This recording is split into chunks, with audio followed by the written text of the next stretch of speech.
Біз қолданатын әр сөздің артында ғасырлық тарих жатыр. Бүгін біз лексиканың не екенін және ол біздің ойлау жүйемізге қалай әсер ететінін талдаймыз. Лексика деген не? Лексика тіл білімінің сөздік құрамын зерттейтін саласы, яғни тілдегі барлық сөздердің мағынасы, шығу тегі, қолданылуы, өзгеру мен дамуын зерттейді. Қазақ тіл білімінде лексиканы зерттейтін ғылым лексикология деп аталады.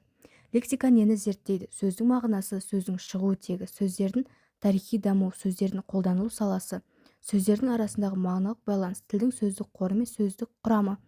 Қарапайым айтқанда, лексика тілдегі барлық сөздердің жиынтығы.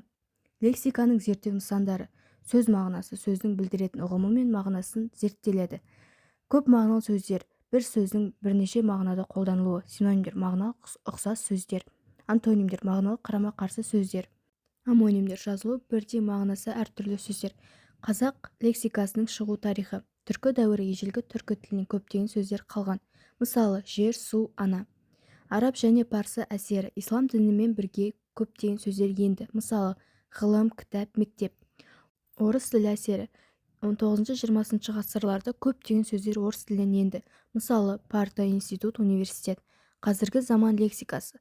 Ғылым мен технология дамуына байланысты жаңа сөздер пайда болды. Мысалы, интернет, сайт, смартфон, бағдарлама. Лексиканың негізгі салалары: семисология сөз мағынасын зерттейді. Этимология сөздердің шығу тегін зерттейді. Фразеология тұрақты тіркестерді зерттейді. Мысалы, ит өлген жер, көзді ашып жұманша. Лексикография сөздіктерді жасау ғылымы. Мысалы, түсіндірме сөздік, орфографиялық сөздік. Лексиканы зерттеген ғалымдар: Ахмет Байтұрсынұлы, Сәрсен Аманжолов, Ісмет Кеңесбаев, Құдайберген Жұбанов. Лексиканың маңызы. Лексика тілдің ең маңызды бөлігі болып саналады. Себебі тілдің байлығын көрсетеді, халықтың тарихы мен мәдениетін сақтайды, қоғамның дамуын көрсетеді. Мысалы, жаңа технология шыққанда тілде жаңа сөз пайда болады. Қазіргі қазақ лексикасының ерекшелігі: қазіргі қазақ тілінде жаңа терминдер көбейді, халықаралық сөздер көбенді.